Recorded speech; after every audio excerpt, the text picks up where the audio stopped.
Police मुझे jail में पकड़ने के लिए आ गई है और उनका ये ख्याल है कि जब इमरान खान जेल में चला जाएगा तो कौम सो जाएगी। आपने इनको गलत साबित करना है। ये वीडियो भारतीय समय के अनुसार 5:57 पर ट्विटर पर अपलोड हुआ। पाकिस्तान के पूर्व प्रधानमंत्री इमरान खान के अकाउंट से।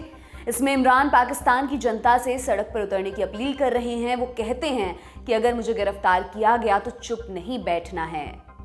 जिस समय इस वीडियो का शूट चल रहा है उस समय इस्लामाबाद पुलिस लाहौर में इमरान खान के घर के बाहर डटी हुई थी। एक तरफ पुलिस खड़ी है, दूसरी तरफ इमरान की पार्टी पाकिस्तान तहरीक इंसाफ के कार्यकर्ता जमा हैं। दोनों तरफ से बल प्रयोग की खबरें भी सामने आ रही हैं। पाकिस्तानी अखबार डॉन की रिपोर्ट के अनुसार पत्थरबाजी में इस्लामाबाद के डीआईजी घायल हो गए हैं। पुलिस आंसू गैस के गोले दाग रही है। वाटर कैनन के जरिए भीड़ को हटाने की कोशिश हो रही है, मगर इमरान के समर्थक मौके पर से हटने के लिए तैयार नहीं हैं। लाहौर के जमान पार्क वाला घर किसी जंग के मैदान में तब्दील हो चुका है। क्या है पूरा मसला? पाकिस्तान के बाद एक डील की कहानी आपको सुनाएंगे। बात कुछ ऐसी है कि दुनिया के 3 बड़े देशों ने हाथ मिला लिया है एक संभावित दुश्मन से निपटने के लिए। उसका नाम है चीन। हाथ मिलाने वाले तीनों देश एक दूसरे से हजारों किलोमीटर की दूरी पर बसे हैं, फिर भी उन्होंने परमाणु पनडुब्बियों के लिए डील की है। कौन से हैं ये देश और पूरी डील का तियापांचा क्या है, सब कुछ आपको विस्तार से बताएंगे। उससे पहले परिचय। नमस्कार, मेरा नाम दिव्यांशी सुमराव है। आप देख रहे हैं लल्लन टॉप का इंटरनेशनल खबरों का बुलेटिन दुनियादारी। इन दिनों पाकिस्तान इमरान खान मृग मरीचिका के समान हो गए हैं पाकिस्तान की पुलिस के लिए। पुलिस इमरान को अरेस्ट करने के करीब पहुंचती है, लेकिन उन्हें निराशा के सिवा कुछ नहीं मिलता। 5 मार्च को इस्लामाबाद पुलिस अरेस्ट वारंट लेकर उन्हें गिरफ्तार करने उनके घर पहुंची थी। वहां कहा गया कि इमरान घर पर नहीं है। जैसे ही पुलिस वापस लौटी, इमरान घर से निकले और वहीं पर लंबा चौड़ा उन्होंने भाषण दिया। फिर पुलिस को ट्वीट करके कहना पड़ा कि हमारे साथ धोखा हुआ है। दरअसल सेशंस कोर्ट ने तोशाखाना मामले में 28 फरवरी को गैर जमानती वारंट जारी किया था। तोशाखाना पाकिस्तान सरकार का एक विभाग है। इसमें विदेशी दौरों पर मिलने वाले सरकारी गिफ्ट्स को रखा जाता है। तोशाखाना में रखे सामान को पाकिस्तानी कैबिनेट की मंजूरी के बाद ही बेचा जाता है। जिसे गिफ्ट मिला हो वे एक तय रकम चुकाकर उसे अपने पास रख सकते हैं। इमरान पर आरोप है कि उन्होंने गिफ्ट्स की जानकारी बताने में गड़बड़ की। इसी के आधार पर पाकिस्तान के चुनाव आयोग ने उन्हें 5 साल के लिए अयोग्य घोषित कर दिया था। चुनाव आयोग के ऐलान के कुछ समय बाद इमरान के ऊपर अदालती कार्रवाई शुरू हुई। उन्हें कई बार अदालत में पेश होने के लिए कहा गया, मगर वे बचते रहे। जब इमरान खान लगातार 3 बार कोर्ट के सामने पेश नहीं हुए, तब कोर्ट ने उनके खिलाफ गैर जमानती वारंट जारी किया। पुलिस को आदेश दिया गया कि 7 मार्च तक इमरान को कोर्ट में पेश करें। 5 मार्च को पुलिस वारंट लेकर उनके घर पहुंची, मगर उससे पहले ही पीटीआई के हजारों कार्यकर्ता जमा हो गए। वे पुलिस की कार्यवाही का विरोध करने लगे। पुलिस को बताया गया कि इमरान घर पर नहीं है। फिर पुलिस टीम बाहर निकल गई। इसके कुछ देर बाद ही इमरान उसी घर के सामने माइक पर खड़े दिखे। उन्होंने वहीं पर कार्यकर्ताओं को संबोधित किया। इसमें उन्होंने प्रधानमंत्री शहबाज शरीफ के अलावा कमर जावेद बाजवा, नवाज शरीफ और आसिफ अली जरदारी को निशाने पर लिया। इसी दौरान उन्होंने कोर्ट में पेश न होने की वजह भी बताई। कहा कि जिन लोगों के जिम्मे हमारी सुरक्षा है, हमें उन्हीं से खतरा है। 5 मार्च को इमरान किसी तरह गिरफ्तारी से बच गए। फिर उन्होंने इस्लामाबाद हाईकोर्ट का रुख किया। हाईकोर्ट ने गैर जमानती वारंट को 13 मार्च तक के लिए स्थगित कर दिया और इमरान को कहा कि वो सेशंस कोर्ट में हाजिरी लगाएं। 14 मार्च को सेशंस कोर्ट में ये केस फिर से खोला गया। इमरान के वकीलों ने कुछ तर्क गिनाए। कहा कि इमरान की जान को खतरा है, उनके ऊपर कई और भी केसेस चल रहे हैं, इसी वजह से उन्हें अदालत में बुलाना ठीक नहीं होगा। मगर अदालत ने उनकी दलीलों को खारिज कर दिया। उन्होंने गैर जमानती वारंट को फिर से बहाल कर दिया है। ये भी कहा कि 18 मार्च तक इमरान को पेश किया जाए। इसके अलावा एक दूसरे केस में उन्हें 29 मार्च तक अदालत में हाजिर होने के लिए कहा गया है। ये केस जज को धमकाने से जुड़ा हुआ है। इसके कुछ समय बाद इस्लामाबाद पुलिस की बख्तरबंद गाड़ियों का काफिला इमरान के घर पहुंचने लगा। काफिले में शामिल पुलिस वालों के पास दंगा रोकने वाले हथियार भी थे। वे अपने साथ वाटर कैनन और आंसू गैस के गोले भी लेकर आए थे। ऐसा लग रहा था कि उन्हें बवाल का पूरा अंदाजा है। उनकी आशंका सही साबित हुई। पुलिस के पहुंचने से पहले ही पीटीआई के कार्यकर्ताओं ने जमान पार्क को घेर लिया। वे गिरफ्तारी का विरोध इकट्ठा करने जमा हुए थे। अभी ये पता नहीं चल सका है कि इमरान जमान पार्क वाले घर पर हैं या नहीं। पीटीआई के नेता अलग अलग बयान दे रहे हैं। कभी वे अरेस्ट वारंट दिखाने की मांग करते हैं तो कभी इमरान की मौजूदगी से इनकार कर देते हैं। इन सबके बीच इमरान ने ट्विटर पर वीडियो संदेश जारी किया। इसमें उन्होंने सरकार का विरोध करने की अपील की। बिस्मिल्लाहिर्रहमानिर्रहीम। या कनाबदो व या कनस्ताइन। मेरे पाकिस्तानियों, पुलिस मुझे जेल में पकड़ने के लिए आ गई है बाहर, और उनका ये ख्याल है कि जब इमरान खान जेल में चला जाएगा तो कौम सो जाएगी। आपने इनको गलत साबित करना है। आपने ये साबित करना है कि ये जिंदा कौम है, ये मोहम्मद मुस्तफ़ा नबी सल्लल्लाहु अलैहि वसल्लम की उम्मत है, ये ला इलाहा इल्लल्लाह के नारे के ऊपर बनने वाली कौम है। आपने अपने हकूक़ के लिए, हकीकी आज़ादी के लिए आपने जदोजहद करनी और निकलना है बाहर। देखिए, इमरान खान को अल्लाह ने सब कुछ दे चुका है। मैं आपकी ये जंग लड़ रहा हूँ, मैं तो अपनी सारी ज़िंदगी जंग लड़ी और लड़ता रहूँगा, लेकिन अगर मुझे कुछ होता है या जेल में जाता हूँ या मार देते हैं, तो आपने ये साबित करना है कि इमरान खान के बग़ैर भी ये कौम जदोजहद करेगी, और ये बदतरीन ग़ुलामी इन चोरों की और ये जो एक आदमी फैसले कर रहा है इस मुल्क के, ये कभी आप कबूल नहीं करेंगे। उनकी अपील के बाद लोगों का जमावड़ा बढ़ रहा है। आशंका है कि ये विवाद हिंसक रूप ले सकता है। उधर सत्ताधारी पार्टी पाकिस्तान मुस्लिम लीग नवाज यानी कि PMLN की senior vice president Maryam Nawaz ने कहा है कि अगर एक भी पुलिस वाले आम नागरिक को नुकसान पहुंचा तो इसके जिम्मेदार इमरान खान होंगे। इस मामले से जुड़ी अपडेट्स आपको लल्लन टॉप पर मिलती रहेंगी। फिलहाल हम दूसरी बड़ी खबर की तरफ चलते हैं, और ये मामला एक चौकस डील से जुड़ा है। उसका नाम है AUKUS यानी ऑकस। ये 3 देशों के नाम से मिलकर बना है। AU मतलब ऑस्ट्रेलिया, UK मतलब यूनाइटेड किंगडम और US मतलब अमेरिका। इन देशों ने मिलकर न्यूक्लियर पनडुब्बियों का समझौता किया है। कहा जा रहा है कि इस समझौते का सबसे बड़ा कारण चीन है। ये डील चीन की बढ़ती चुनौती का सामना करने के लिए की गई है। इस डील पर चीन का बयान इसी तरफ इशारा करता है। उसका कहना है कि पश्चिमी देश हथियारों की रेस शुरू कर रहे हैं। ये सही चीज नहीं है। हम ऑकस डील और उसका गुणागणित आपको बताएं, उससे पहले थोड़ा इतिहास जान लेते हैं। ऑस्ट्रेलिया को पहली पनडुब्बी फरवरी 1914 में ब्रिटेन से मिली थी। इसका नाम था HMAS AE1, लेकिन ये पनडुब्बी मात्र 7 महीने चल सकी। सितंबर 1914 में इसे पापुआ न्यू गिनी के पास तैनात किया गया। उसी वक्त ये तबाह हो गई थी। 1915 में ऑस्ट्रेलिया को दूसरी पनडुब्बी मिली, लेकिन ये भी ज़्यादा नहीं चल पाई। गलीपोली अभियान के दौरान उसको नष्ट कर दिया गया था। इस अभियान में ऑस्ट्रेलिया के 8000 से ज़्यादा सैनिक मारे गए थे। फिर से ऑस्ट्रेलिया के पास कोई पनडुब्बी नहीं थी। पहला विश्व युद्ध शुरू हो चुका था। उस दौर में पनडुब्बी का होना आपका पलड़ा भारी कर देता था। सुपरमैन वर्सेस बैटमैन में लेक्स लूथर का एक डायलॉग है, दुश्मन ज़मीन से नहीं आते, वे आते हैं आसमान से। अगर लूथर पहले विश्व युद्ध के समय जिंदा होता तो शायद वो कहता कि दुश्मन पानी के रास्ते भी आता है। 1916 के बाद पानी के रास्ते हमले बढ़ गए थे। अब पनडुब्बी की अहमियत बढ़ गई थी। जर्मनी और ब्रिटेन दोनों देशों ने पनडुब्बी से निगरानी बढ़ा दी थी। अगर कोई देश पानी के रास्ते जहाज से हमला करने आता तो उसे पनडुब्बी से पहले ही पता कर लिया जाता। 4 साल तक ऑस्ट्रेलिया बिना किसी पनडुब्बी के रहा। फिर साल 1919 में ब्रिटेन ने ऑस्ट्रेलिया को 6 सेकेंड हैंड पनडुब्बियां गिफ्ट की, लेकिन इनकी हालत बहुत खस्ता थी। जब तक वो ऑस्ट्रेलिया भेजी गई तब तक उनकी हालत और ख़राब हो गई, इतनी कि 1924 में उन्हें भंगार में बेचना पड़ा।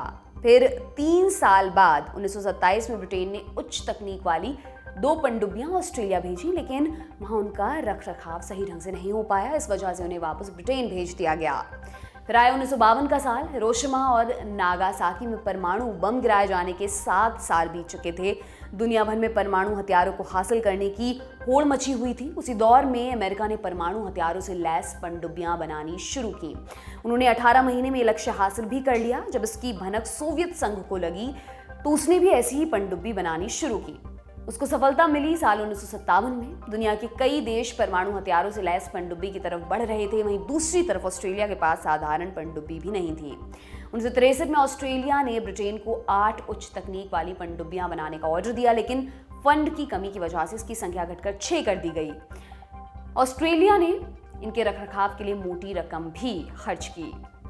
कट टू साल 2013। ऑस्ट्रेलिया ने अपने पास मौजूद पनडुब्बियों की संख्या बढ़ाने का फैसला किया। ऑस्ट्रेलिया इन्हें अपने देश में बनाना चाहता था, लेकिन उसके पास तकनीक नहीं थी। उसने इसके लिए दूसरे देशों की मदद लेनी सही समझी। जापान, फ्रांस और जर्मनी ने इसमें रुचि दिखाई। 2016 में ऑस्ट्रेलिया के पीएम थे मैल्कम टर्नबुल। उन्होंने लगभग 4 लाख करोड़ रुपयों की ये डील फ्रांस की कंपनी DCNS को दे दी, लेकिन अगस्त 2016 में इस कंपनी से जुड़े प्रोजेक्ट की कुछ जानकारियां भारत में लीक हो गईं। इसकी खबर कई दिनों तक ऑस्ट्रेलिया के मीडिया में छाई रही। इसका असर इस डील पर भी पड़ा। डील में देरी हुई। इस देरी की वजह से इसकी लागत 6.5 लाख करोड़ रुपयों से भी ज्यादा पहुंच गई थी। डील की तारीख बढ़ती जा रही थी, कुछ ठोस नहीं निकल पा रहा था। ऑस्ट्रेलिया का इस डील से मुंह जाता जा रहा था। 2021 में फ्रांसीसी राष्ट्रपति इमैनुअल मैक्रोन और ऑस्ट्रेलिया के तत्कालीन प्रधानमंत्री स्कॉट मॉरिसन ने एक जॉइंट प्रेस कॉन्फ्रेंस की। इसमें डील पर चर्चा हुई। मैक्रोन ने कहा कि इलाके में चीन की वजह से टेंशन बढ़ रही है, लेकिन हम ऑस्ट्रेलिया की तरफ हैं। कुछ दिनों बाद खबर आई कि मॉरिसन ने ये डील कैंसिल कर दी है और एक नई डील साइन की है। इसमें अमेरिका और ब्रिटेन शामिल है। कहा जाता है इस डील की बात 2021 में हुई G7 की एक मीटिंग के दौरान ही कर ली गई थी। इसके बाद फ्रांस बेहद नाराज हुआ। उसने कहा कि हमारे साथ धोखा हुआ है, हमारी पीठ में छुरा घोंपा गया है, हमें बिना बताए और हमें भरोसे में लिए बिना डील तोड़ी गई है। इससे तकरीबन 3000 नौकरियां अचानक से खत्म हो गईं। ये लोग सबमरीन बनाने के काम में जुटे थे। इस पर ऑस्ट्रेलिया के पीएम बोले कि उनके देश की ज़रूरतें बदल गई हैं। ये ज़रूरतें डीजल से चलने वाली सबमरीन से पूरी नहीं हो पाएंगी। नई डील के तहत अमेरिका और ब्रिटेन परमाणु ऊर्जा से चलने वाली सबमरीन्स बनाने में ऑस्ट्रेलिया की मदद करने वाले थे। इस काम के लिए तकनीक अमेरिका मुहैया कराएगा, जबकि ब्रिटेन इंजीनियर्स और जरूरी कंपोनेंट्स देगा। ऑकस के तहत 2040 तक 8 सबमरीन्स बनाने का दावा किया जा रहा है। इन्हें ऑस्ट्रेलिया अपनी सामरिक नीति के अनुसार अलग अलग जगहों पर तैनात करेगा। फरवरी 2023 में इस डील को लेकर ऑस्ट्रेलिया और ब्रिटेन के रक्षा मंत्रियों की एक मीटिंग हुई। फिर अब जाकर इस डील में शामिल तीनों देशों के नेताओं की एक फाइनल मीटिंग हुई है। इसमें अमेरिका के राष्ट्रपति जो बाइडेन, ब्रिटेन के प्रधानमंत्री ऋषि सुनक और ऑस्ट्रेलिया के प्रधानमंत्री एंथनी अल्बनीज ने हिस्सा लिया। इस मीटिंग में क्या कुछ हुआ ये आपको बताते हैं। 13 मार्च को हुई मीटिंग में तीनों देशों ने पनडुब्बियों का नया बेड़ा तैयार करने से जुड़ी योजना का खाका पेश किया है। समझौते के तहत ऑस्ट्रेलिया को परमाणु क्षमता से लैस लड़ाकू पनडुब्बियां मुहैया कराई जाएंगी। इसके बाद कटिंग एज तकनीक के जरिए नई पनडुब्बियां तैयार की जाएंगी। 2030 के दशक की शुरुआत में अमेरिका की 3 मौजूदा वर्जीनिया क्लास पनडुब्बियां लगभग 4 लाख करोड़ की कीमत पर मिलेंगी। ऑस्ट्रेलिया के पास विकल्प होगा कि वो 4,80,000 करोड़ रुपए देकर 2 अन्य पनडुब्बियों को खरीद सके। ऑस्ट्रेलिया पनडुब्बी निर्माण की औद्योगिक क्षमता बढ़ाने के लिए अमेरिका और ब्रिटेन में लगभग 25,000 करोड़ रुपए का निवेश करेगा। इस डील में ऑस्ट्रेलिया और ब्रिटेन नई किस्म की पनडुब्बियां बनाएंगे। इसका नाम SSN ऑकस होगा, जो दोनों देशों की नौसेना में शामिल होंगी। इन पनडुब्बियों में ब्रिटेन का डिजाइन और अमेरिका की टेक्नोलॉजी इस्तेमाल की जाएगी। इनमें न्यूक्लियर रिएक्टर, हथियार प्रणाली और वर्टिकल लॉन्च सिस्टम होगा। ब्रिटेन 2030 के दशक के अंत तक इस पनडुब्बी को अपनी नौसेना में शामिल करेगा, जबकि ऑस्ट्रेलिया इस दौरान अपने यहाँ इन पनडुब्बियों को बनाना शुरू करेगा। ऑस्ट्रेलिया का 2055 तक ऐसी 5 पनडुब्बियां बनाने का प्लान है। अमेरिका की 3 और इन 5 पनडुब्बियों को मिलाकर ऑस्ट्रेलिया के पास कुल 8 न्यूक्लियर पनडुब्बियों का बेड़ा हो जाएगा। देखिए, ये जो ऑकस है ये एक सिक्योरिटी पैक्ट है। मतलब ये क्वाड या फिर और जो ऑर्गेनाइजेशन है उनसे एकदम अलग है। ये प्योर सिक्योरिटी पैक्ट है। इसका मुख्य जो उद्देश्य है वो मिलिट्री कैपेबिलिटी जो है तीनों देशों की आपस में इंटरऑपरेबिलिटी को बढ़ाना है। ठीक है, तो अब उसमें होता क्या है कि अब चूंकि अमेरिका से दूरी ऑस्ट्रेलिया की तो बहुत ज्यादा है ना, तो अभी उनका जो पैकम है जिसको अभी उन्होंने इंडो पैकम बना दिया है, तो वहां से भी मतलब साउथ चाइना सी आने में बहुत टाइम लगता है। तो यहाँ पे उनके जितने भी बेसेस हैं, जैसे गुआम में है या फिर और आसपास के जो भी बेसेस हैं जो चाइना से नजदीक में है, तो उन पे अभी खतरा बढ़ गया है, क्योंकि चाइना की जो मिसाइलें हैं उनकी जो रेंज है वो काफी दूरी तक जा सकती हैं अभी। तो इसलिए अभी बैकअप में यहाँ पे ऑस्ट्रेलिया के जितने भी बेसेस हैं उन पे ये अपनी इंटरऑपरेबिलिटी बढ़ा रहे हैं, अपने मतलब संगठन को मजबूत कर रहे हैं यहाँ पे। तो उससे इनको आगे चल के फायदा हो सकता है, और कोई भी अगर इश्यू होगा तो उसमें ये जल्दी रिएक्ट कर पाएंगे। इनकी सबमरीन्स हो या फिर इनके जो लड़ाकू जहाज हो यहाँ पे डिप्लॉयड होंगे, तो यहाँ से इनकी रिएक्शन जो होगा, कैपेसिटी होगी, उसमें बहुत ज़्यादा इनकी बढ़ोतरी होगी। सबसे पहले ऑस्ट्रेलिया को तो इससे बहुत फायदा मिला है, क्योंकि अभी तक इसके पास डीजल वाली सबमरीन्स थी, और डीजल वाली सबमरीन्स अगर यहाँ से मतलब साउथ चाइना सी में जाती भी हैं तो 10 से 11 दिन से ज्यादा वहां रुक नहीं पाती हैं।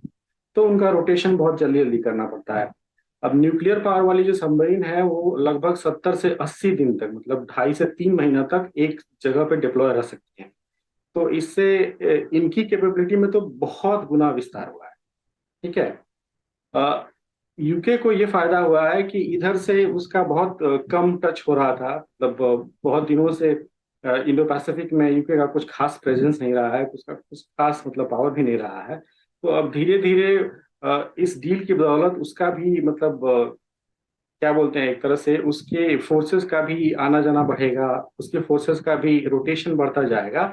तो उसका रोल यहाँ पे क्रूशियल होता जाएगा। अमेरिका को इससे बहुत फायदा है। अमेरिका ने ये तो तय कर लिया कि मतलब ऑस्ट्रेलिया को तो अपने सिक्योरिटी पैक्ट में बांध लिया है।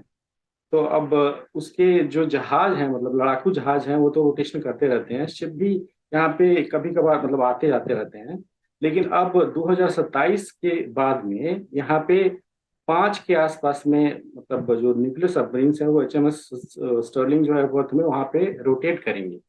तो मतलब अब रेगुलर डिप्लॉयमेंट शुरू होगा। और अभी इधर ईस्ट में भी एक पोर्ट है, वहाँ पे भी बात हो रही है, तो वहाँ पे भी डिप्लॉयमेंट होगा।